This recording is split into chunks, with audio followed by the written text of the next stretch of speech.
Hello, Goosepunk and Goosebump heads. I'm your host, Christopher the Ruple, and I decided we needed a little bit more ambiance in this episode.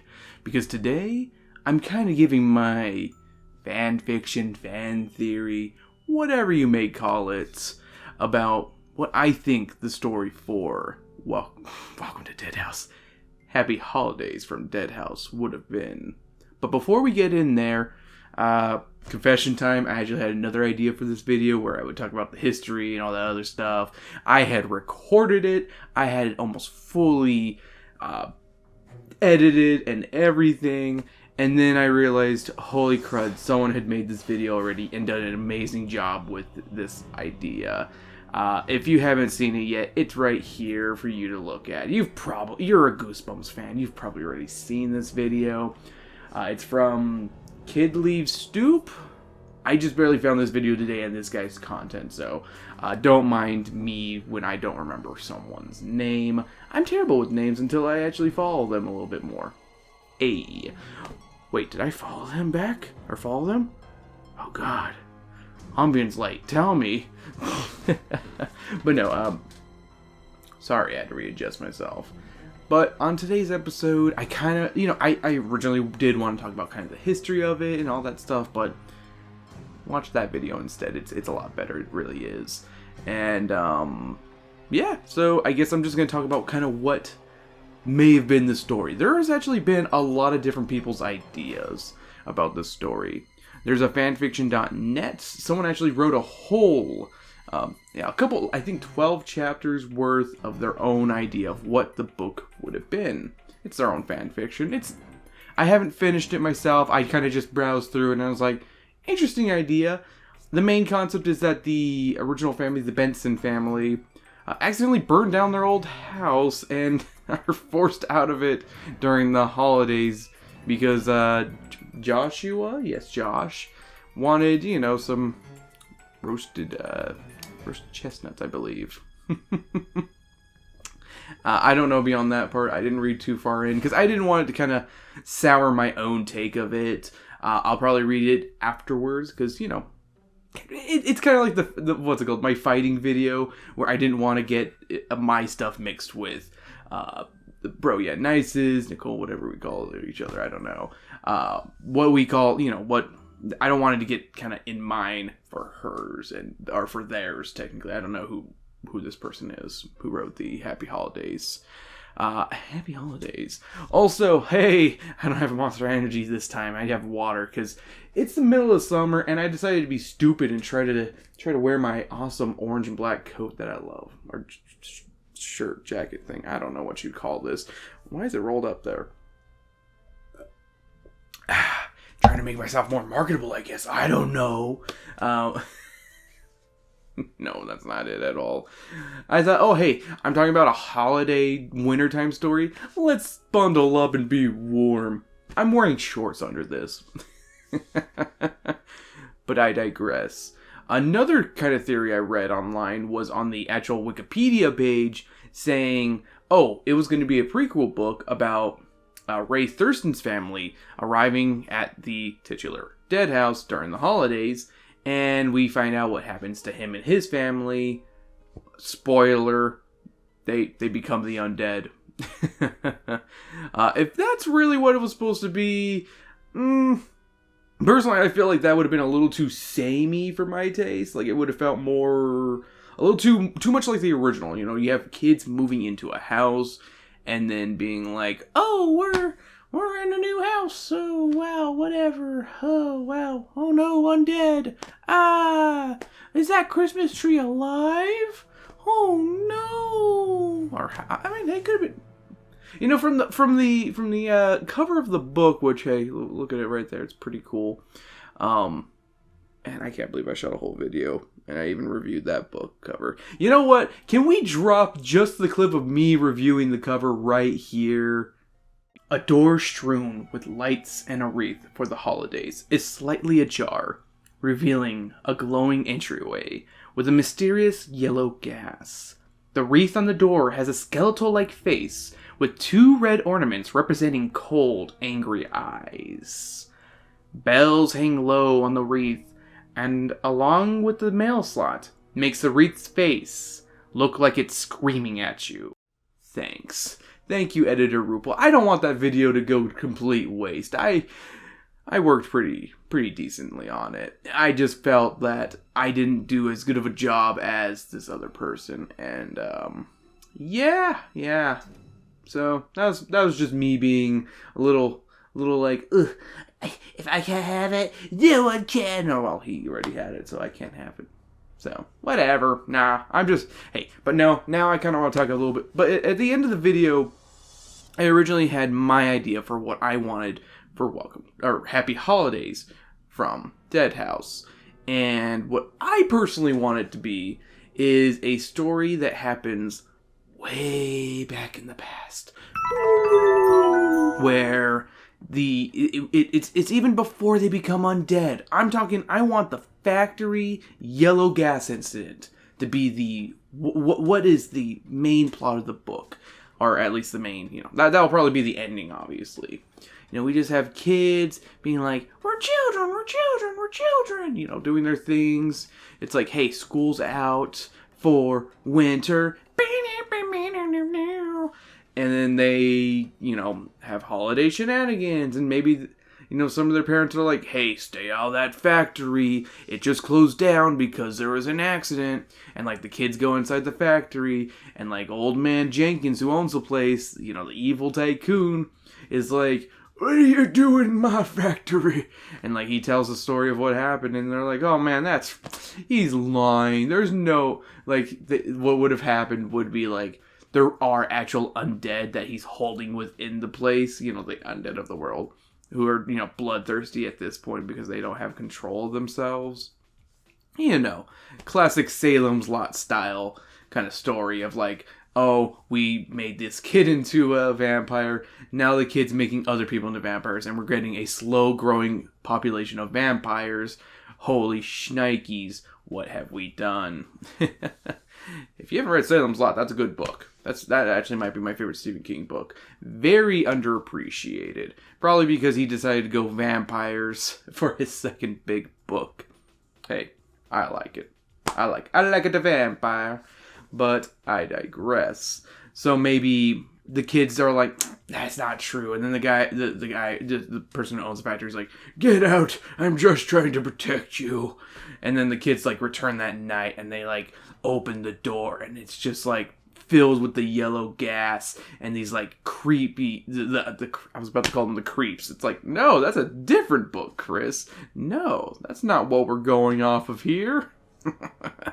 But these undead creeps come out and kind of push them aside, letting out the gas from the factory, and slowly billows and goes around and just, starts killing the denizens, and they start slowly choking to death from the yellow gas. And somehow some people survive, though, and they're able to bury the dead. I'd like to think that the kids survive and their families somehow survive during the holiday season. So they're like, okay, you know what? This is a really sad moment. We're at a new chapter. Only a few people, not the whole town, has died from the yellow gas, but a few people have died from the yellow gas. A little contradictory of what happens in Welcome to Dead House, but I'm getting there. Hold your horses. Hold them. Oh, hey, hold them. You hold them. Okay, good. Okay, so I continue.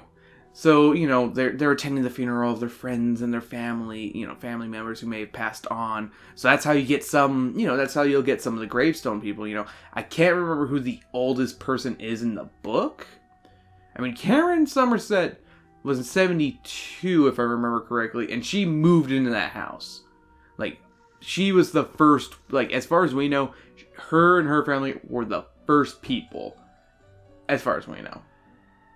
I don't know beyond that. And wait a second, 1972, 1982, 1992.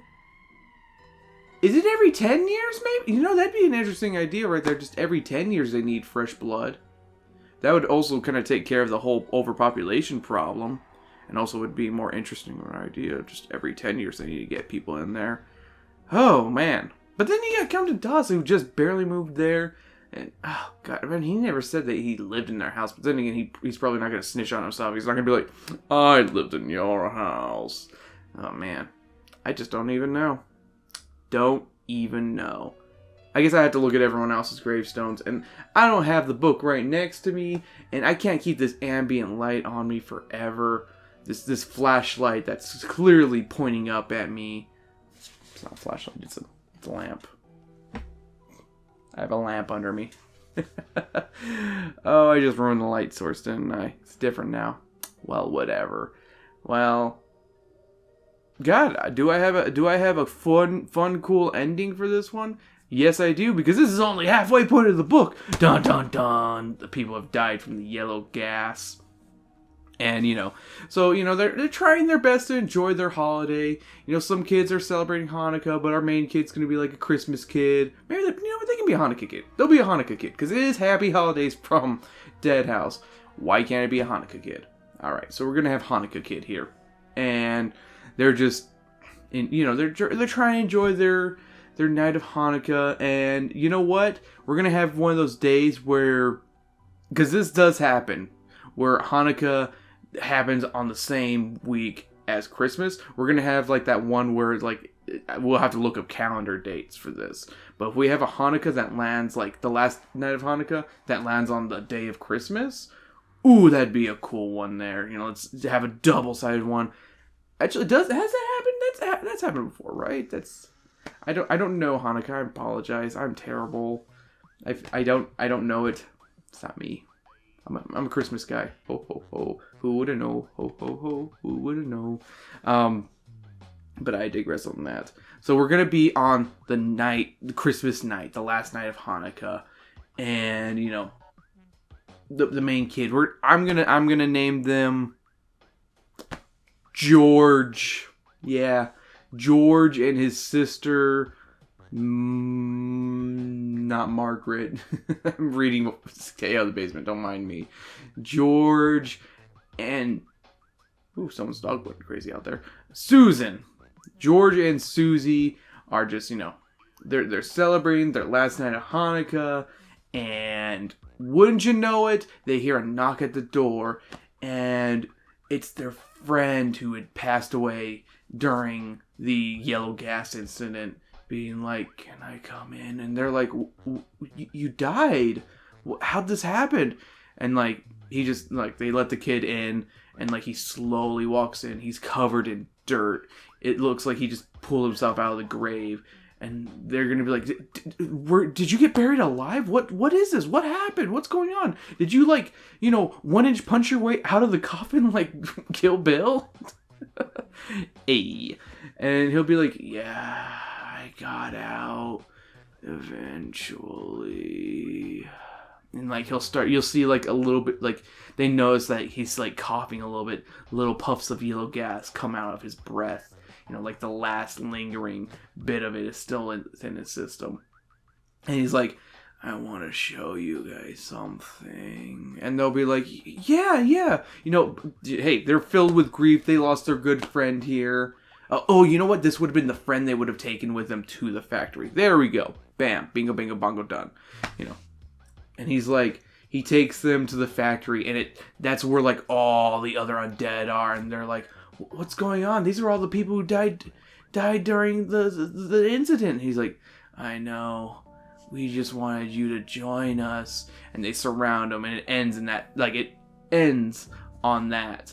But then we get one more chapter, and they're like, wait, we're not dead.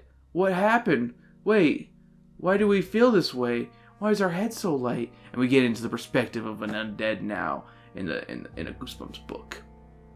But we need a light-hearted twist ending. And I think how we're going to end this one, we're going to be like, hey, we could always invite our cousin Karen Somerset over, her and her family, and say, because we need, or like they're feeling hungry. They're like, oh, we've eaten the whole town. We've devoured all the blood. We're still hungry. How do we curb this appetite? And like one person's like, oh, wait. I have this family member I know, Karen Somerset, or my cousin Karen. Her and her family are having difficulties in the suburbs. Maybe we can invite them to this house. Yeah, we'll invite some people. Like, they're like conjuring up the idea of the dead house. And they're like, yes, Karen Somerset will be our next victim. Deet, deet, deet, deet, deet. Dun-dun-dun. Okay, I didn't have a real good idea here. I'll be honest. I had a very rushed out idea of what I wanted for Welcome to Dead House. All I knew is I wanted it to take place during the yellow gas incident, because that's the most interesting part about that's the most interesting mystery R.L. dropped and hinted at and gave us nothing in the original book. I don't really need to know about what happened with Ray Thurston and his family. They died. I know the ending of the book. They died. They came back to life. I don't need to know more about them. And I personally don't want to see the Benson family again, because they had their story. And they're not going back to the dead house. Like, I don't think they'd be that desperate to go back to the dead house. Let's be honest with ourselves. I mean, I know if I had a traumatic experience with undead in the house, I'd be like, nah, I ain't going back there. No. Nuh-uh. No way. I'm not going 5 feet close to there. I'm just like, out. Bye. See ya. Later. Gone. Nope. Never. Never. Nope. Bye. See ya. And I digress. Well, maybe you have your own idea for what would have been Happy Holidays from Dead House.